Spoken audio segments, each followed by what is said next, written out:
Madalena Carvalho. Boa noite, senhor Gilberto.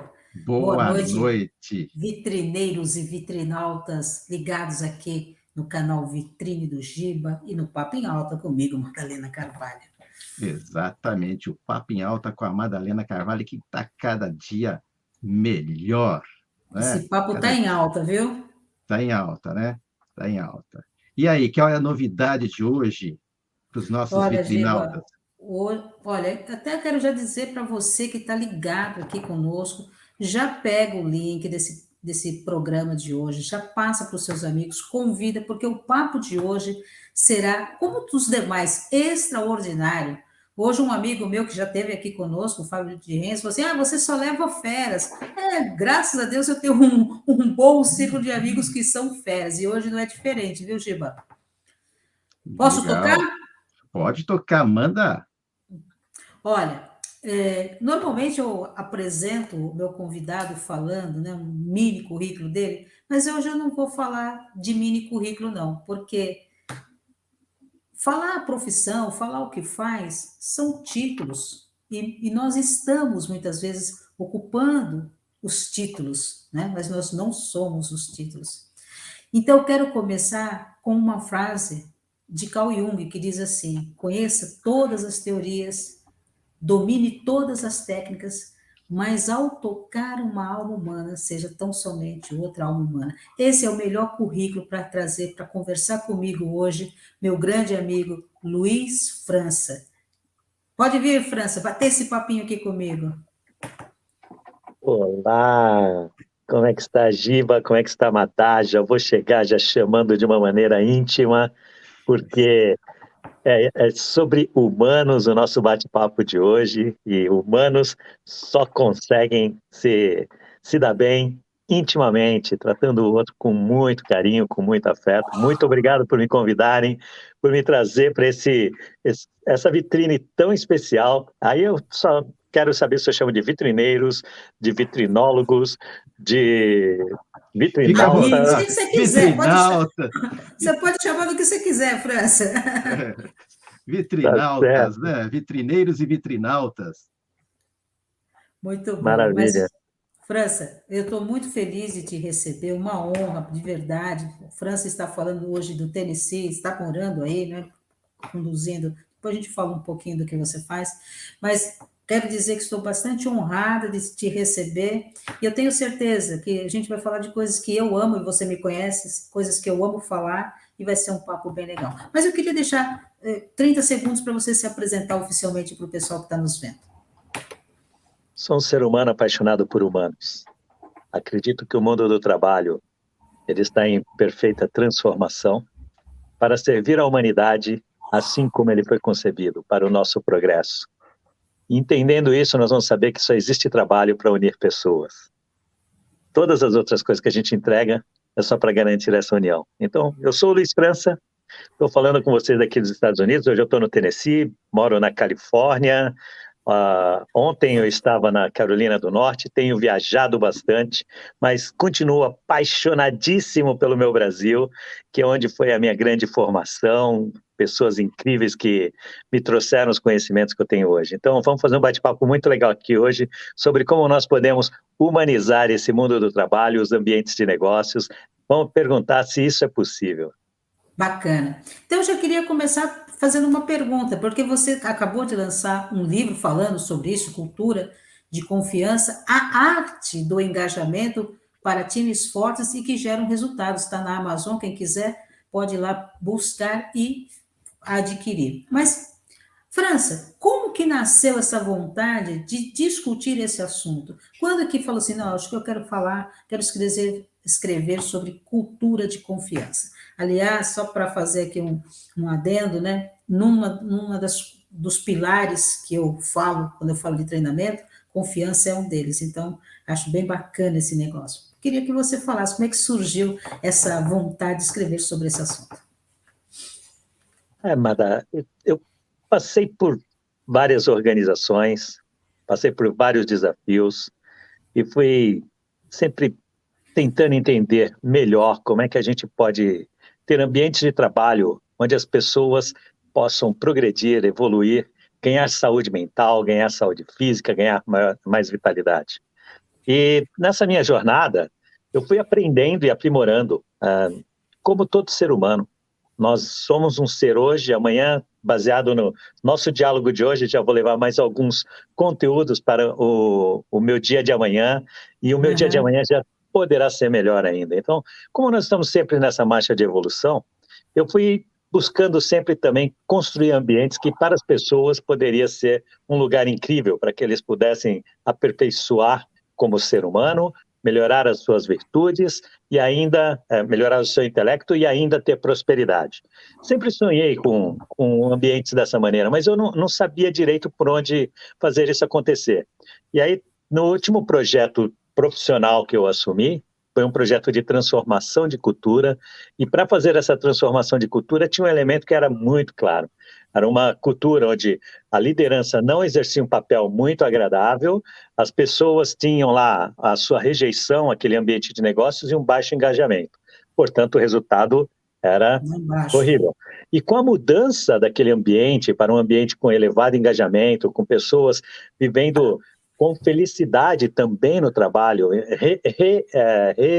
redirecionando o entendimento sobre o trabalho, ressignificando o trabalho em suas vidas, isso fez muitas transformações. E aquele ambiente passou a ser um ambiente muito próspero. Aí perguntaram para mim, qual é o segredo? Sempre, para mim, o segredo era a confiança, era eu chegar em um ambiente, poder olhar para o meu semelhante e saber que eu podia contar com ele, que a nossa relação ali não era uma relação para conflito, para desavenças, entre outras coisas. E sim, o nosso relacionamento naquele dia a dia era para nos trazer o fiar juntos, fazermos juntos, construirmos o melhor juntos. E essa palavra confiança foi norteando os meus trabalhos durante muito tempo. Obviamente teve várias outras coisas, mas quando perguntam para mim, resume como é que você transforma uma organização, gerando uma cultura de confiança. França, você falou tanta coisa aí agora que me dá vontade de conversar com você até meia-noite, hein? Mas você falou uma palavra extremamente importante, né? Um lugar incrível, né? E eu sei que você trabalha numa empresa, aí fica à vontade se você quiser falar o nome ou não, mas que já ganhou o Great Place to Work como um lugar incrível para se trabalhar, não é? E duas coisas que eu quero falar e perguntar nesse momento. Como que se transforma, você falou, né, da confiança, mas quais os outros ingredientes para se realmente ter um lugar incrível para se trabalhar? E um dos pilares do Great Place to Work, que eu acho que é bem bacana de comentar, é o orgulho de pertencer, né? Porque eu penso que quando você falou isso agora, né? Você confia na pessoa, você olha no seu semelhante e gera essa conexão de confiança, ele se sente feliz naquele lugar. Ele tem o orgulho de falar, eu trabalho em tal lugar. Então, eu queria que você comentasse a questão de como se a gente transforma um lugar para ele ser incrível e, ao mesmo tempo, o orgulho de pertencer. É sempre desafiador, Madá. Eu tenho três palavrinhas que fizeram uma grande transformação no nosso ambiente. E certamente essas três palavrinhas, elas vieram junto com uma fórmula, né? Quais são os elementos que fazem isso acontecer? Primeiro, eu vou te contar das três palavrinhas, vai ser muito rápido. Você só consegue ter um ambiente que seja realmente transformador se você, primeiro, tiver coerência dentro desse seu ambiente. Então, o que é isso, né? A gente tem muitos discursos das organizações falando que nós aqui queremos saber como cuidar melhor das pessoas, queremos desenvolver as pessoas, e você vê discursos e mais discursos. E eu digo que a coerência ela é colocada em xeque quando as coisas vão mal, ok? Quando as coisas estão dando errado, você vai mostrar quem você realmente é. Não quando está tudo bem. Quando está tudo bem, você consegue manter a farsa do discurso empresarial caminhando. Então, uma das coisas que a gente precisava fazer um alinhamento dentro da nossa organização era ter coerência. O nosso discurso precisava ser alinhado com a prática. Obviamente, quando você está mudando uma crença, o seu discurso vem primeiro e o comportamento ainda não está lá. Então, nós começamos a falar que nós iríamos transformar aquele ambiente em um ambiente que fosse um ambiente acolhedor, um ambiente que reforçasse as vidas das pessoas, que as pessoas se sentiriam seres humanos melhores dentro daquele ambiente. Começamos falando e a gente passa a acreditar e depois vai transformando isso em comportamento.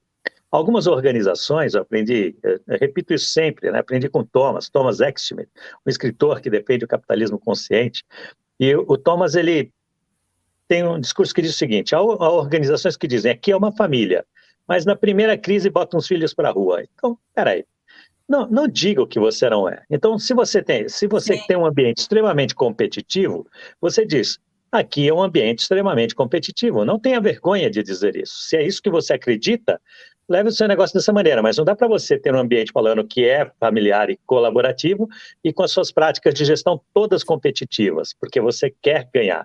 Porque quando você não tem essa coerência, você se perde. As pessoas não entendem. As pessoas não sabem para onde vão. Isso é o primeiro pilar que quebra a confiança. Uhum. O segundo é a consistência. Ou seja, você precisa todos os dias se lembrar daquilo que você quer construir. Então, se a gente fala que nós vamos reforçar as vidas, independente do momento, da condição, todos os dias eu preciso que os meus líderes tenham isso em mente. Então, eu dizia lá para os líderes, né, que a gente tinha uma grande missão, porque nós sabemos que as pessoas vão entrar na nossa empresa todos os dias e sairão ao final do dia. Não vão passar a vida inteira ali dentro. E quando eles saírem, o melhor que os líderes poderiam fazer é despertar neles o sonho de retornar no dia seguinte. As pessoas vão desejar estar ali. Então, e nós precisávamos de práticas extremamente consistentes para isso. E aí, fazendo isso todos os dias, de uma maneira consistente e com coerência, você vai construindo a confiança, porque as pessoas vão começando a ficar à vontade. O ser humano começa a mostrar a sua verdadeira face, porque entende que aquele ambiente é um ambiente com muita sinceridade, com muita verdade. E aí nós definimos qual era a fórmula para isso. Muito rápido, 5 palavrinhas. Inspirar, que era dar inspiração para as pessoas, para que eles possam transformar suas vidas e transformar aquele ambiente. Cuidar, literalmente, cuidar do ser humano como ser humano. Eu não estou falando aqui de cumprir com os pré-requisitos da remuneração, dos benefícios. Estou falando de ter o cuidado com o outro ser. Olhar para o outro ser como alguém que eu tenho carinho por ele e que eu quero, como se fosse realmente alguém da minha família, meu irmão, meu amigo. Quando eu olho para as pessoas dessa maneira, eu quero o melhor para a pessoa, sabe? Ele não é um estranho para mim. E o terceiro é desenvolver. Como é que ajuda as pessoas a crescerem dentro do seu processo, a aprenderem mais, lidar com aquelas experiências do dia a dia, até mesmo aquelas experiências que nós não gostamos, porque eu digo que não tem má notícia, tem aquelas experiências que a gente não gosta, e utilizar elas para a gente poder tirar bom proveito. Depois, como é que a gente agradece essas pessoas por tudo que faz? O sentimento de gratidão é um sentimento que transforma o coração, engrandece o seu coração. E aí, como é que a gente coopera, colabora e compartilha com os outros aquilo que a gente tem. Um ambiente onde eu levo o meu melhor para o meu amigo todos os dias. Aí não tem como não dar certo uma fórmula dessas, né?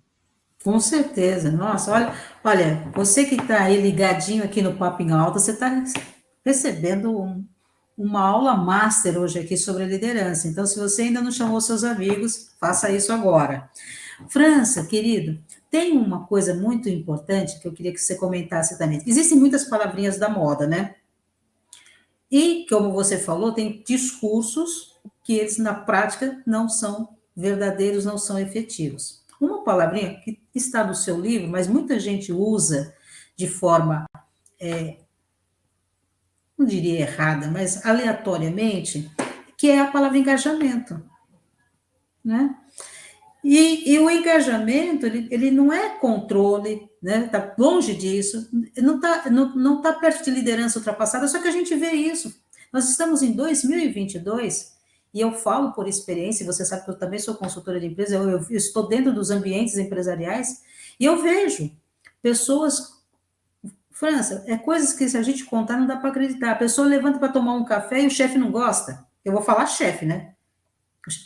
Em 2022, levantar para tomar um café e o chefe fazer, cara feia, né? Querer saber o horário, não, você atrasou 5 minutos. Só que na hora de falar de um discurso bacana, nós precisamos ter times engajados, etc. Eu queria que você comentasse um pouco sobre essa questão do engajamento, para que ele não fique só na linha do discurso furado. Então, menina, olha que coisa interessante, né? Há muitas pessoas que fazem uma confusão com o engajamento, entendendo o seguinte, que o engajamento ele vem do conceito do comprometimento, né? Então, a pessoa engajada é a pessoa comprometida. E eu digo para você que não é sobre isso. E o que as pessoas fazem dentro das organizações? Eles falam, eu quero uma pessoa comprometida. É muito interessante, porque comprometido com o quê? Com o seu interesse? As pessoas querem alguém comprometido, mas não venderam nada para as pessoas. Então, compro, né? Eu comprei a sua ideia. Você Aham. precisa fazer um trabalho prévio para poder ter a atenção das pessoas e as pessoas acreditarem naquilo que você oferece para elas.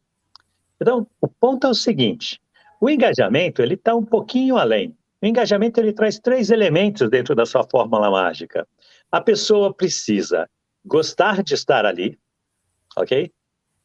Ou seja, não quer sair de lá tão fácil. Aham, A aham. pessoa precisa falar bem daquele lugar. Ou seja, se eu estiver falando com você, quando eu falo da Corsa para você, eu falo, é uma empresa massa, eu adoro estar lá, é um lugar que eu curto. Os líderes de lá são incríveis.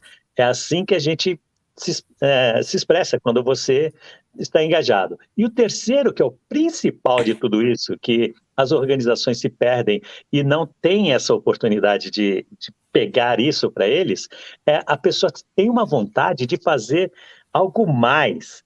E você não precisa me pedir nada, porque eu estou tão bem nesse ambiente que eu quero entregar o melhor de mim. E querendo entregar o melhor de mim, eu vou entregar, sim, coisas incríveis. Eu não vou fazer nenhum trabalho mais ou menos. Tudo que eu faço será extraordinário. Se as pessoas estão com esse nível de engajamento, todas as coisas que são realizadas dentro daquela organização é extraordinário. Então, quando a gente fala de cultura, e o cultura vem do conceito da biologia, como as células unidas, imagine todas as células entregando algo extraordinário, como o nosso organismo, porque o nosso organismo é Aham. algo extraordinário. Ele só é perfeito por conta dessa sintonia extraordinária. Uma Aham. organização sonha com isso. Só que você coloca chefes que ficam obrigando pessoas, ou vigiando pessoas e controlando pessoas, achando que isso vai gerar produtividade. Quando de fato você está tirando das pessoas o que é de melhor de dentro deles, que é a boa energia, a boa vontade, a boa intenção, a boa criatividade, tudo que as pessoas podem entregar. E Então, a minha recomendação é, vamos parar com esse discurso de que você só quer pessoas comprometidas, se você não tem vendido nós nada para as pessoas de especial. Se você não inspira as pessoas a fazerem algo especial, e as pessoas querem acordar todos os dias inspiradas para fazer algo extraordinário. Você é um aham. líder que realmente pode ser considerado como líder, inspire as pessoas a fazerem coisas extraordinárias e você vai entender bem o que é a fórmula do engajamento. Fantástico, muito fantástico mesmo. Encantador aí, tudo que você está dizendo. Você sabe que teve um tempinho atrás, depois eu quero mandar uns beijos aqui, tem um pessoal mandando beijo pra gente aqui no chat, e tem um comentário que também quero fazer já já. Tem uma pergunta para você, na verdade. Mas, não, eu vou priorizar a pergunta aqui do nosso querido Cristiano Quadros, que também é um colaborador aqui do Vitrine. Ele está dizendo o seguinte, fazendo a pergunta para você, França. O papel da liderança é fundamental na transformação. Como que conseguimos propagar para funcionários insatisfeitos? Ok. É o Oh, Cristiano que está te perguntando. perfeito, perfeito. Primeira coisa é entender que a pessoa só está insatisfeita por causa de uma condição. Naturalmente, ele não é o insatisfeito, mas as condições no entorno dele provocam isso.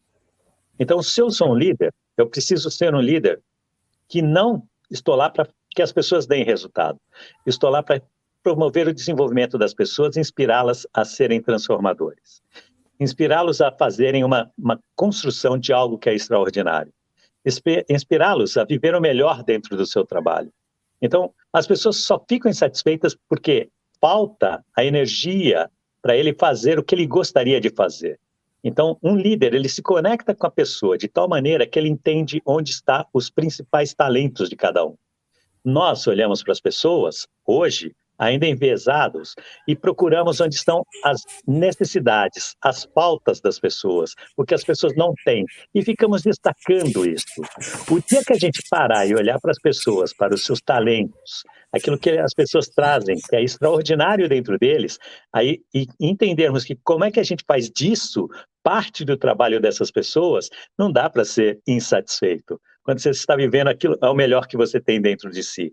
E o líder, ele precisa ter essa conexão com as pessoas. Não é sobre colocar as pessoas para trabalharem, para darem um resultado. Líder, eu costumo dizer que é a pessoa que tem que ser reconhecido como tal.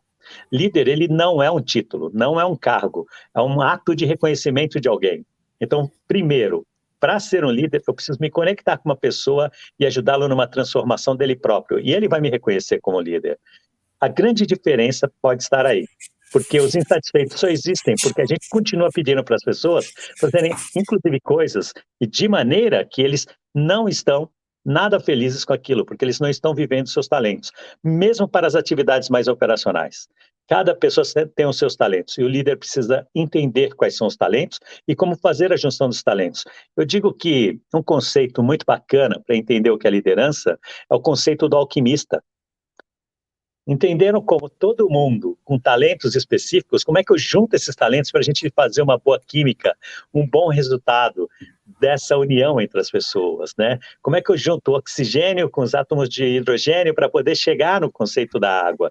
Então, o líder precisa entender isso. Não é sobre... O oxigênio não tem determinadas coisas. Ele fica procurando aquelas coisas nas pessoas, gastando um tempo enorme para ter, as pessoas sofrendo, sendo humilhadas em algumas maneiras que são abordadas e não chegam lá. Então, a melhor maneira de tornar pessoas satisfeitas é lapidando o que eles têm de melhor.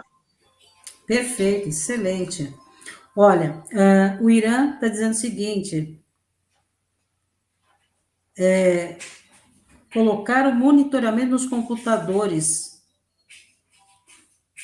Vamos entender aqui a pergunta. Como ficou a liderança com o home office, onde não tem o olho do líder? E aí o Cristiano está dizendo o seguinte, que muitas empresas colocaram monitoramento nos computadores. E é verdade. Uma outra coisa que eu tenho falado por aí, eu queria só trazer novidades aqui, mas não tem jeito. A gente precisa, porque mais pessoas passam pelas mesmas coisas. O conceito da empresa é um pouco disso hoje, né? Eu estava falando com o pessoal de uma organização alguns dias atrás, eu disse, como é que você avalia a sua empresa, né? Você consegue fazer um paralelo entre a sua empresa e uma prisão? Empresa, ambiente com pessoas presas, ambiente onde você coloca as pessoas dentro de um sistema de controle e eles devem seguir determinadas regras. Se a sua empresa faz isso com as pessoas, como é que você vai esperar o melhor, né? Nós estamos aprisionando pessoas. E não precisa estar dentro de muros para você aprisionar pessoas. Você levou o cara para casa e aprisiona pessoas. Muitas pessoas me perguntam sobre como fica o conceito da liderança agora. E eu digo, se você não conseguia liderar, se você não está conseguindo liderar no mundo virtual, pode ter certeza que você também não liderava no mundo presencial. Você também era um controlador, fazia as mesmas coisas e ficava achando que ficar de olho nas pessoas faz as pessoas produzirem mais, quando de fato não. Quando as pessoas produzem de maneira incrível, não tem ninguém de olho. Ele só está fazendo aquilo de maneira incrível porque está dentro dele. Imagina, eu toco um instrumento, estou lá, tal, precisa de alguém ficar olhando para mim para saber se eu estou tocando muito bem. Não, eu vou tocar de maneira maravilhosa, porque eu quero utilizar aquele talento de uma maneira muito especial. O bailarino, não precisa do público ali, não só vai fazer aquela performance maravilhosa quando o público estiver olhando para ele. A mesma coisa está dentro dos ambientes corporativos. Então, esse modelo de aprisionamento é muito difícil a gente ainda se deparar com eles. Tem fábricas que ainda tem aquelas portarias que, sabe, literalmente uma portaria de um presídio. Eu digo, pessoa presa, e aí você dá um emprego, né? A pessoa entra, deixa a alma no prego, entra só o corpo, porque lá você não pode levar nada além da essência da pessoa. Nós só vamos fazer a grande transformação nos ambientes corporativos quando a gente pedir para a alma entrar. Obviamente, a alma só vai entrar com o corpo junto, tá certo? Dentro do contexto da produtividade que a gente precisa, dentro dos contextos do nosso entendimento normal. Aí, sei lá, não sei nem como falar isso, porque também pode ter vários outros viés para a gente poder fazer a interpretação disso que eu estou falando agora. Eu fiz uma viagem aqui, já poderia até fazer outro livro. Mas o que eu estou querendo dizer é o seguinte: a alma entrando, tá certo? É o melhor. Então não adianta o corpo ir se a alma não foi, né? Aham, Então, aham. esse é o convite que a gente precisa fazer.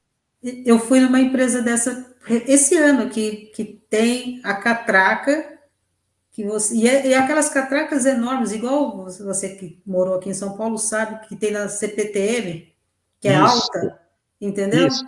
Eu fui numa empresa dessas bem Então, recentemente. se é assim que eu olho para o meu profissional, por que que ele vai me olhar e ele vai dar algo mais para mim como empresa?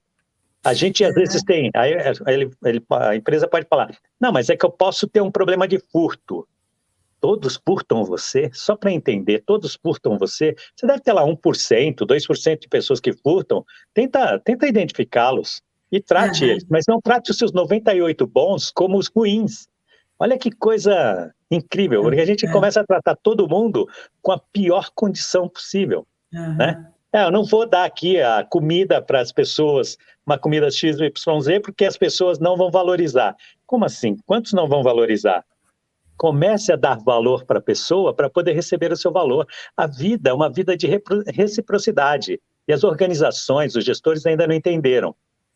Por isso que a gente ainda tem esses problemas com os relatórios financeiros das organizações, que ainda mascaram muitos prejuízos que as pessoas ainda não entenderam. Ah, caramba, viu? Vou te falar uma coisa, acabou o nosso tempo, já até estouramos, mas e tem mais pergunta aqui no chat, tem perguntas que eu gostaria de fazer, tenho vontade de conversar com você até meia-noite, mas eu não posso deixar de dizer que o Trujillo está aqui no chat, mandando um beijo para nós, nosso querido amigo Trujillo, tem o Jomar, a Solange, a Deilton, a Denise, Krishna, Miranda, Leomar, Silvane, Olávio, Marciana, o José Galdino, o Cris que fez a pergunta, o Irã que fala da Austrália. Olha, um montão de gente aqui e tem perguntas que, infelizmente... Pessoal, o França poderá responder depois, oportunamente, ele deixa as respostas aí no chat para nós, se for oportuno depois. E eu quero dizer que eu estou muito feliz com o papo de hoje, pena que já acabou, pena que passou rápido, mas eu queria que você pudesse deixar um recadinho final para o seu público. Você é um cara inspirador, eu não preciso ficar falando isso, as pessoas que trabalham com você sabem disso, e é muito legal a gente ter a oportunidade de aprender com você. Então, deixa um recadinho para todas as pessoas que nos assistiram hoje. O recadinho é para aqueles que ainda olham para o seu ambiente, em torno de si, entendem que não está mudando, continue acreditando, porque todo o processo de transformação é como o plantio de uma árvore. A humanidade está num processo de progresso e o trabalho, ele sim, vai fazer parte da grande inspiração e vai gerar ambientes que, quando nós nos conectarmos com a nossa atividade, nós vamos receber a cura ainda. Porque nós estaremos tão repletos de felicidade e com tantas boas energias nos ambientes que nós caminhamos, que isso vai ser transformador para as nossas vidas. Mas a gente só consegue fazer isso acreditando. Acreditem na transformação e comece a partir de você. Como você pode ser um profissional, um colega, um líder que inspira pessoas ao seu redor, sabendo que você está numa marcha onde você espalha mais virtudes para as pessoas do que atividades. Como é que você se torna um ser melhor diante de cada momento que você vive?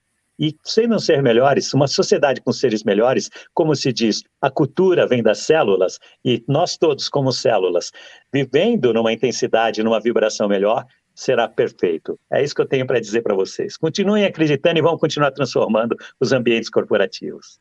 Muito legal. Eu tive o prazer e a honra de conversar com Luiz França, autor do livro Cultura de Confiança, e se você ainda não comprou, está perdendo tempo. E lugares incríveis a gente só pode ter com pessoas incríveis como França. Obrigada, querido, uma boa noite, Gratidão por você estar aqui. Muito obrigado. Beijo grande para vocês. Agradeço a participação do França. Eu só quero, depois que terminar a sua vinheta, quem puder, principalmente porque tem muitas pessoas aí, acho que fazem treinamento, como você, fazem treinamentos, ou como o próprio França falou, a questão de confiança. Eu acho que o videozinho que eu e o Aderbal preparamos aqui, um vídeo que circulou na rede aí, que eu acho que muitos que fazem treinamentos ou participam de palestras poderão usar ou usarão a, o que essa moça, né, eu já vou dando um spoiler aqui, fez, né, no esporte, mas que vale para a vida, né, depois do terminar o Papo em alta. Papo em Alta. Tá joia. Tá bom? Você Beijo a já pode todos. também, se tiver, na semana que vem, já pode, antes de eu falar, se tem alguém já em vista. Não tenho ainda confirmado, por isso não vou abrir ainda. Então, tá bom, então Tá tá bom. bom? Mas vai Então, ser legal também. tá legal. Então, agradeço a participação, França, tá? Luiz França, aí, direto dos Estados Unidos, aqui no Giro da Vitrine, no Papo em Alta com a Madalena Carvalho, e até a próxima. Até. Beijos.